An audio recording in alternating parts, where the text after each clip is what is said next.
जय महालक्ष्मी। जो कोई भी इस वीडियो को लाइक करे उसकी तमाम परेशानी, पितर दोष, गरीबी दूर कर देना, उसके जीवन में कभी परेशानी मत आने देना। दोस्तों, हिंदू धर्म में पितरपक्ष का महत्व बहुत अधिक होता है। पितरपक्ष के दौरान हमारे पूर्वज पितरलोक से धरती पर हमसे मिलने के लिए आते हैं।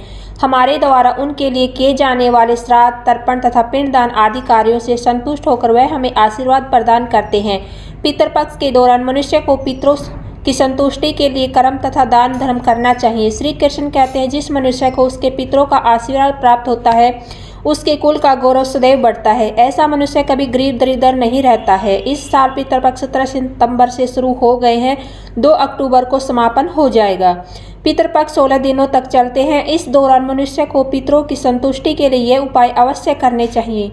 दोस्तों, पितर मनुष्य के परिवार का सुरक्षा कवच होता है। पितर शक्ति मनुष्य की हर प्रकार की संकट से रक्षा करती है। यदि घर में पितर शक्ति का वास हो तो घर में किसी प्रकार की दुष्ट शक्ति प्रवेश नहीं करती। इसलिए हमें पितर पक्ष में कुछ ऐसे कार्य करने चाहिए जिससे हमारे घर में पितर शक्ति का वास हो। पितरों को प्रसन्न करने के लिए गरुड़ पुराण में भगवान श्री कृष्ण ने बहुत सी महत्वपूर्ण उपाय बताए हैं। भगवान श्री कृष्ण के अनुसार पितरों की संतुष्टि के लिए यह सर्वोत्तम उपाय है दान करना, और दान में भी सर्वोत्तम तिल का दान करना। जो भी मनुष्य पितर पक्ष में पितरों के लिए तिल का दान करता है उसके सभी पापों और दुखों का नाश हो जाता है।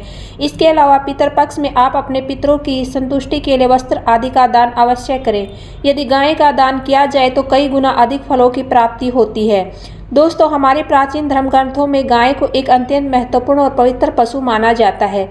शास्त्रों में गाय को माता कहा गया है और समस्त देवी देवता इनका पूजन करते हैं। गौ माता के शरीर में 33 कोटि देवी देवताओं का वास होता है। गाय का अंतिम पवित्र, निर्मल, शांत, निष्पाप जीव है। ऋग्वेद में इस संसार का पालन पोषण करने वाले कामधेनु गाय माता कहा गया है। इसके दर्शन मात्र से मनुष्य के हजारों पाप नष्ट हो जाते हैं। इसलिए कभी भी गौ माता पर अत्याचार नहीं करना चाहिए। गाय को कभी मारना नहीं चाहिए और उनके कभी कष्ट नहीं देना चाहिए। गाय को मारना शास्त्रों में सबसे बड़ा पाप माना गया है। गायों से विशेष लगाव था, उन्हें गौ माता अधिक प्रिय थी। श्री कृष्ण के अनुसार गायों की सेवा करना ही सर्वश्रेष्ठ धर्म है। इससे बड़ा पुण्य करने का कार्य संसार में दूसरा कोई नहीं है। कलयुग की भविष्यवाणी करते हुए भगवान श्री कृष्ण कहते हैं, कलयुग में जब धर्म विलुप्त हो जाएगा तब मनुष्य गाय की सेवा नहीं करेंगे। मनुष्य केवल दूध के लिए ही गाय को पालेगा। दूध के लिए वह गाय को बहुत कष्ट देगा। इसके स्वरूप कलयुग में उसके पाप चरम सीमा पर होंगे। कलयुग के अंत का लक्षण बताते हुए श्री कृष्ण कहते हैं, जब संसार से गाय समाप्त हो जाएंगी तब कलयुग का अंत होगा। जो मनुष्य कलयुग में भी गाय की निस्वार्थ भाव से सेवा करेगा वह सुख समृद्धि प्राप्त करेगा। जो स्त्री रसोई में बनी पहली रोटी गौ माता को खिलाएगी वह सदा सुहागन और भाग्यशाली होगी। जो लोग अपने घर में गाय से प्राप्त पंचगव्य को घर में रखेंगे उसके घर में कभी दुख दरिद्रता नहीं आएगी। हमारे धर्म के सभी शास्त्रों में गाय की सेवा को ही सर्वश्रेष्ठ माना गया है। जो व्यक्ति किसी न किसी तरह से गौ माता की सेवा करता है वह सर्वश्रेष्ठ पुण्यवान बन जाता है। गाँव में तो मनुष्य को गाय का सेवा करने का मौका मिल जाता है, लेकिन शहर में गाय का दर्शन आसानी से नहीं हो पाते हैं। इसलिए मनुष्य को गौशाला में जाकर गायों की सेवा करनी चाहिए अथवा गौशाला के लिए दान धर्म करना चाहिए। इसके अलावा आप अपने घर में ही गौ माता की मूर्ति रखकर उनकी पूजा जरूर करें। इससे भी माता कामधेनु का आशीर्वाद प्राप्त होता है। शास्त्रों में गौ माता को लक्ष्मी का रूप माना गया है, इसलिए उनकी पूजा करने से दरिद्रता दूर होती है। प्राचीन काल से ही गौ माता की सेवा करने की परंपरा चली आ रही है। कई ऋषि मुनि भी अपनी कुटिया में गाय रखते थे तथा राजा महाराजा गायों का दान करते थे।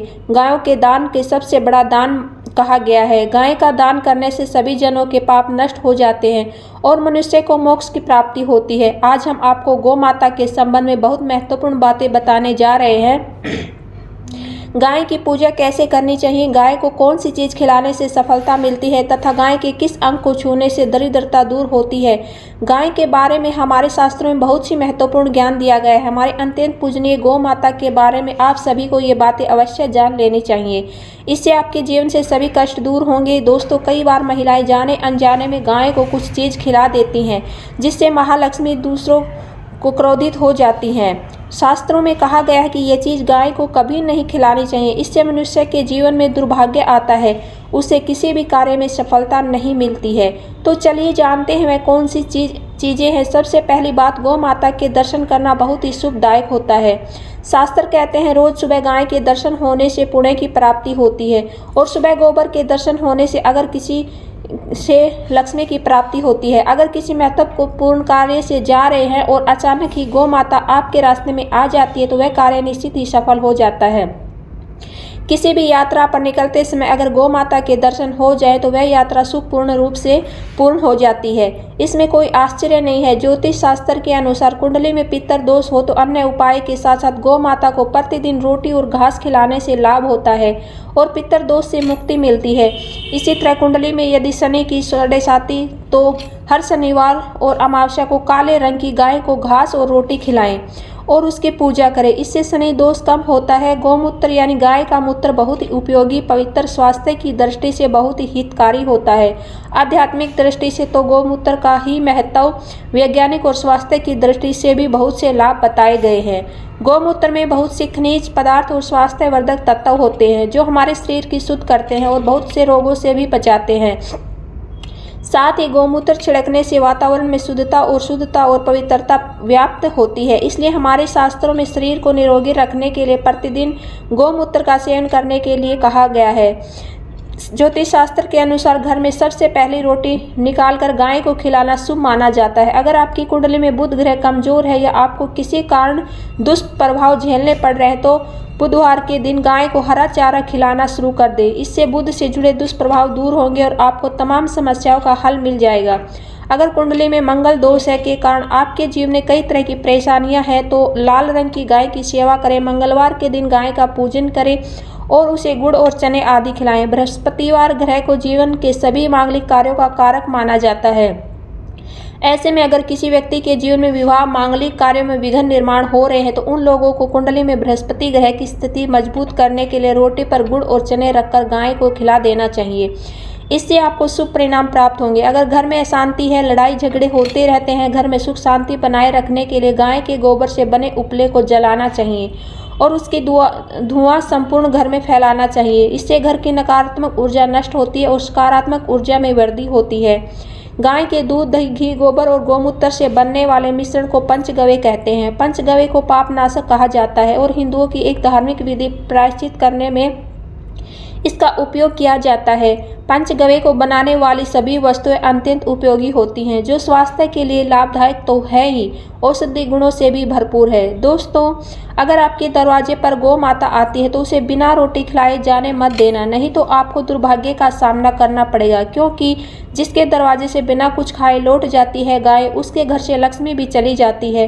प्रत्येक स्त्री को प्रतिदिन गाय के लिए एक रोटी बनानी चाहिए और उससे प्रेम से गौ माता को खिलाना चाहिए। इससे गौ माता का आशीर्वाद प्राप्त होता है और मन की इच्छाएं पूर्ण होती हैं। कुछ लोग गौ माता को बासी भोजन और झूठन खिला देते हैं, इससे शास्त्रों में पाप माना गया है। आप किसी अन्य पशु को खिला सकते हैं लेकिन गाय को कभी झूठ नहीं खिलानी चाहिए। भूख लगने के कारण गौ माता उस अन्न को ग्रहण तो कर लेंगी लेकिन इसका पाप उस व्यक्ति को लगता है जो गौ माता को ऐसा बासी और झूठन भोजन खिलाता है।